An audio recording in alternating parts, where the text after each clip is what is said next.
ഈശോമിശിഹായ്ക്ക് സ്തുതിയായിരിക്കട്ടെ. നമ്മളിന്ന് ഭാര്യാഭർത്താക്കന്മാർക്ക് എല്ലാം പ്രസക്തിയുള്ള ഒരു കാര്യമാണ്, മനസ്സിലാക്കിയിരിക്കേണ്ട ഒരു കാര്യമാണ്. സൗന്ദര്യം ദൈവദാനമാണ്. ഒരു കാരണവശാലും അത് നമ്മൾ കെടുത്തരുത്. സൗന്ദര്യം കെടുത്തുന്ന 3 വില്ലന്മാരെക്കുറിച്ചും നമ്മൾ വചന വെളിച്ചത്തിൽ പരിചയപ്പെടാൻ പോവുകയാണ്. കാരണം വിചാരിക്കുന്നത് സാധാരണക്കാരോട് യു ലുക്ക് ബ്യൂട്ടിഫുൾ എന്ന് പറഞ്ഞാൽ തീർച്ചയായിട്ടും അവർ തിരിച്ചു പറയാൻ പോകുന്നത് താങ്ക് യു. കാരണം അങ്ങനെയുള്ള കാര്യങ്ങൾ കേൾക്കാൻ നമുക്കൊക്കെ ഇഷ്ടമാണ്.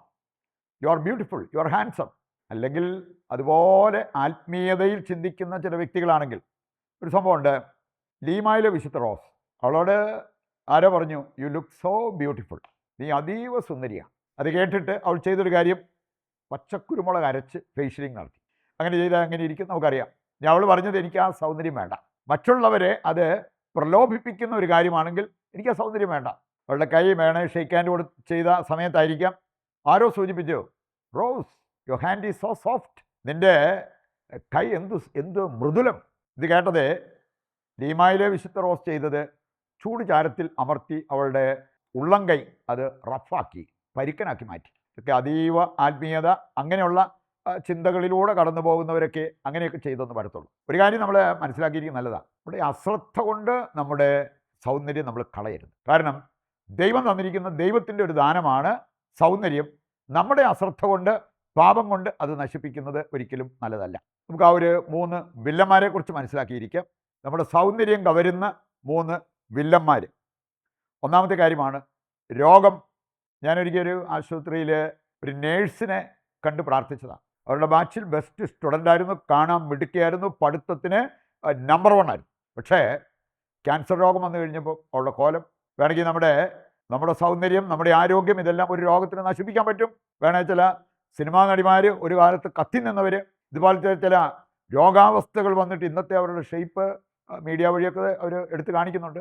രോഗത്തിന് നമ്മുടെ സൗന്ദര്യം കവരാൻ പറ്റും. അത് പിന്നെ നമുക്ക് നമ്മുടെ കൺട്രോളിലുള്ളതല്ല. ഇവിടെ അശ്രദ്ധ കൊണ്ട് വരുന്ന രോഗങ്ങൾ, നമ്മളായിട്ട് വരുത്തി വെക്കുന്ന രോഗങ്ങളുണ്ട്. അമിതമായിട്ട് മദ്യപിച്ചും ഡ്രഗ്സ് എടുത്തും ഒക്കെ അവസാനം മാറാ രോഗികളായി മാറി അകാല മരണം പ്രാപിച്ചവർ. പക്ഷെ വേറെ ചിലർ എത്ര ശ്രദ്ധിച്ചെന്ന് പറഞ്ഞാലും ഒരു തുള്ളി പോലും കുടിക്കാതെ ലിവർ സിറോസിസ് ഉണ്ടാകാം. അപ്പോൾ അതുകൊണ്ട് ചില രോഗാവസ്ഥകളെ നമുക്ക് തടുക്കാനാവത്തില്ല. രണ്ടാമത്തെ വില്ലൻ, അത് നമ്മൾ സൂക്ഷിക്കണം. പാപം നമ്മുടെ സൗന്ദര്യം കെടുത്തും. നമ്മൾ ശ്രദ്ധിക്കുകയാണെങ്കിൽ ഒഴിവാക്കാൻ പറ്റും പാപം. ഈ വില്ലനെ നമുക്ക് കഥകടച്ച് പുറത്ത് നിർത്താവുന്നതേ ഉള്ളൂ. സങ്കീർത്തനം 32 ആദ്യ വചനങ്ങൾ ഒന്ന് വായിച്ചു കഴിഞ്ഞാൽ നമുക്ക് കാണാൻ സാധിക്കും. പാപം മൂലം സംഭവിച്ചൊരു കാര്യം, ഞാൻ എല്ലും തോലുമായി മാറി. അവിടെ എവിടെയാ സൗന്ദര്യം? എല്ലാ സൗന്ദര്യവും അത് മാഞ്ഞുപോയി. അതാണ് നമ്മളവിടെ കാണുക. എന്താ കാരണം? പാപം മൂലം സംഭവിച്ച ഒരു കാര്യമായിട്ട്. സഭാപ്രസംഗൻ 7:29 വായിച്ചാൽ, ദൈവം മനുഷ്യനെ സരളഹൃദയനായി സൃഷ്ടിച്ചു, അവൻ്റെ സങ്കീർണ പ്രശ്നങ്ങൾ അവൻ്റെ തന്നെ സൃഷ്ടിയാണ്. നമ്മളായിട്ട് വരുത്തി വെച്ച കാര്യങ്ങൾ, പ്രത്യേകിച്ച് നമ്മുടെ പാപജീവിതത്തിലൂടെ വരുത്തി വെച്ച കാര്യങ്ങൾ, അതിന് നമ്മൾ തന്നെയാണ് ഉത്തരവാദി എന്ന്. ഒരു മനുഷ്യൻ്റെ അവൻ്റെ അവസ്ഥ ഞാനും കണ്ടതാണ്. അവൻ്റെ ചുണ്ടെല്ലാം കറുത്ത്, അവൻ്റെ മുഖമെല്ലാം ഇരുണ്ട്, ഒരു വല്ലാത്ത ഷേപ്പ്. ഞാനവനെ അതിന് മുമ്പ് കണ്ടിട്ടുള്ളതാണ്. മിടുക്കനായിരുന്നവൻ. ചോദിച്ചപ്പോഴാണ് പറഞ്ഞ് കുറച്ച് നാളുകളായിട്ട് കഞ്ചാവിൻ്റെ അടിമയാണ്. ഇനി അങ്ങനെ വന്നാണ് ഈ കോലമായത്. അവൻ്റെ സൗന്ദര്യം ആര് കെടുത്തി? അവൻ തന്നെ കെടുത്തി. അതുകൊണ്ട് പാപം മൂലം നമ്മുടെ സൗന്ദര്യം നഷ്ടമാകാം എന്നുള്ളത് നാം തിരിച്ചറിയണം. മൂന്നാമത്തെ ഒരു വില്ലനാണ് സാത്താൻ. നമ്മൾ കാണുന്നുണ്ടല്ലോ, ലൂക്ക 13:16 വായിക്കുമ്പോൾ, 18 വർഷം കൂനി നടന്ന ഒരു സ്ത്രീ. കൂനി നടന്ന അവരുടെ അവസ്ഥ നോക്കിയാൽ എന്നാ സൗന്ദര്യമുള്ളത്, റാ പോലെ വളഞ്ഞു പോയാണ്. ഇനി അവളെ നേരെ നിർത്തിയത് അശുദ്ധാത്മാവിനെ ഒഴിപ്പിച്ചുകൊണ്ടാണ്. ഈ 3 വില്ലന്മാർ നമ്മൾ തിരിച്ചറിയുന്നത് നല്ലതാണ്. നമുക്കത് മനസ്സിൽ വെച്ചുകൊണ്ട് നമ്മുടെ സൗന്ദര്യം കെടുത്തുന്ന ചില കാര്യങ്ങളെക്കുറിച്ച് മനസ്സിലാക്കാം.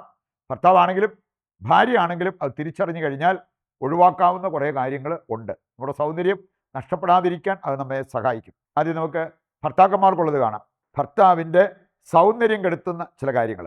ഭാര്യയേക്കാൾ അവളുടെ സമ്പത്ത് വിലമതിക്കുന്നത് ഒരു ഭർത്താവിൻ്റെ സൗന്ദര്യം കെടുത്തും. കാര്യം കാണാനൊക്കെ ഗ്ലാമറായിരിക്കാം, പക്ഷേ ഒരു ഭർത്താവ് എന്ന നിലയ്ക്ക് സുന്ദരനാണ് എന്ന് പറയാൻ പറ്റത്തില്ല.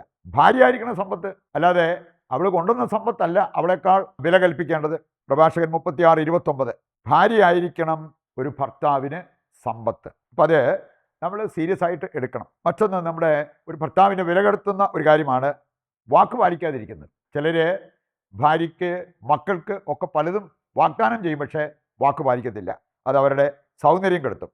മറ്റൊന്ന്, ഭാര്യയും മക്കളെയും കരുതാതിരിക്കുന്നത് ഒരു ഭർത്താവിൻ്റെ വില കളയുന്ന അല്ലെങ്കിൽ സൗന്ദര്യം കെടുത്തുന്ന കാര്യമാണ്. ഉത്തമ ഭർത്താവ് എന്ന നിലയ്ക്ക് care for your wife, care for your children. നമുക്ക് അവരെക്കുറിച്ച് ഒരു കരുതലുണ്ടാകണം. എൻ്റെ കാര്യം മറന്നുപോലും അവരെ കരുതുന്ന ഭർത്താവാണ് ഏറ്റവും സൗന്ദര്യമുള്ള വ്യക്തി. 1 തീമോത്തി 3-ാം അധ്യായം 4-ാമത്തെ വചനം വായിച്ചാൽ അവിടെ പറഞ്ഞിട്ടുണ്ട്, കുടുംബത്തെ കാര്യങ്ങൾ നോക്കണം, കുടുംബത്തിനോടുള്ള ഉത്തരവാദിത്തങ്ങൾ നിറവേറ്റണം. അത് ചെയ്യാത്തവരുടെ സൗന്ദര്യം നഷ്ടപ്പെടും ഒരു ഭർത്താവ് എന്ന നിലയിൽ.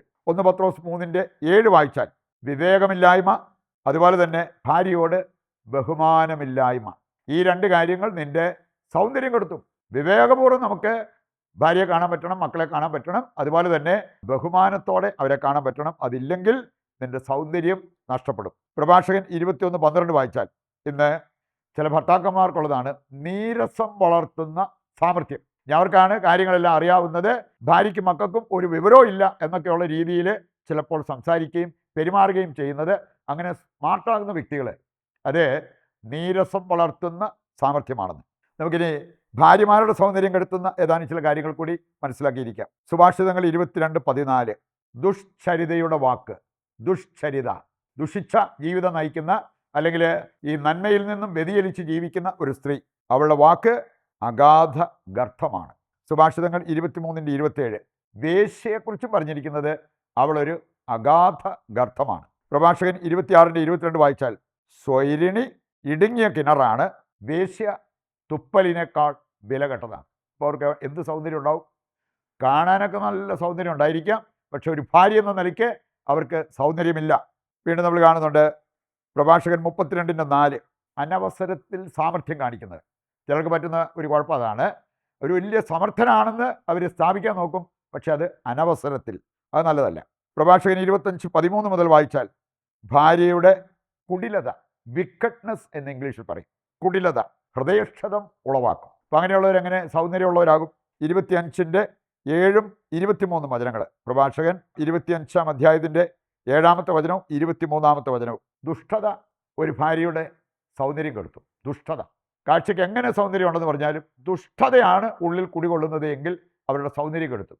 അവളുടെ മുഖം കരടിയുടെ മുഖം പോലെ മാറാൻ സാധ്യതയുണ്ട് എന്ന് ഈ വചനഭാഗം പഠിപ്പിക്കുന്നുണ്ട്. അവസാനമായിട്ട് പ്രഭാഷകൻ 41:22 വായിച്ചാൽ പരദൂഷണം, രഹസ്യം വെളിപ്പെടുത്തൽ, ഇങ്ങനെയുള്ള കാര്യങ്ങൾ ഒരു ഭാര്യയുടെ വില കളയുന്ന കാര്യങ്ങളാണ്, സൗന്ദര്യം കെടുത്തുന്ന കാര്യങ്ങളാണ്. അപ്പോൾ ആ സീരിയസ് ആയിട്ട് എടുക്കാൻ സാധിച്ചാൽ ഇനിയെങ്കിലും നമുക്ക് നമ്മുടെ സൗന്ദര്യം ദൈവദാനമാണെന്ന് മനസ്സിലാക്കി അത് നഷ്ടപ്പെടുത്താതിരിക്കാൻ നമുക്ക് ശ്രദ്ധിക്കാൻ പറ്റും. അതിനുവേണ്ട കൃപയ്ക്കായി പ്രതിഷ്ഠാജപത്തിൽ പങ്കുചേർന്ന് പ്രാർത്ഥിക്കാം.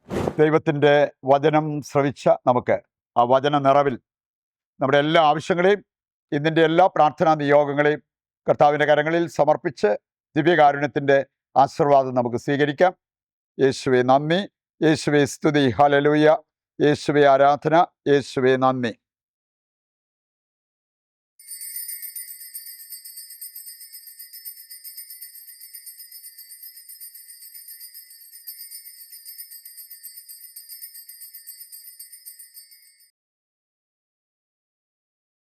പരിശുദ്ധ പരമ ദിവ്യകാരുണ്യത്തിന് എന്നേരവും ആരാധനയും സ്തുതിയും പുകഴ്ചയും ഉണ്ടായിരിക്കട്ടെ. നാളെ മറ്റൊരു എപ്പിസോഡുമായി വീണ്ടും നമുക്ക് ഒന്നിക്കാം. ദൈവം നിങ്ങളെ സമർത്ഥമായി അനുഗ്രഹിക്കട്ടെ.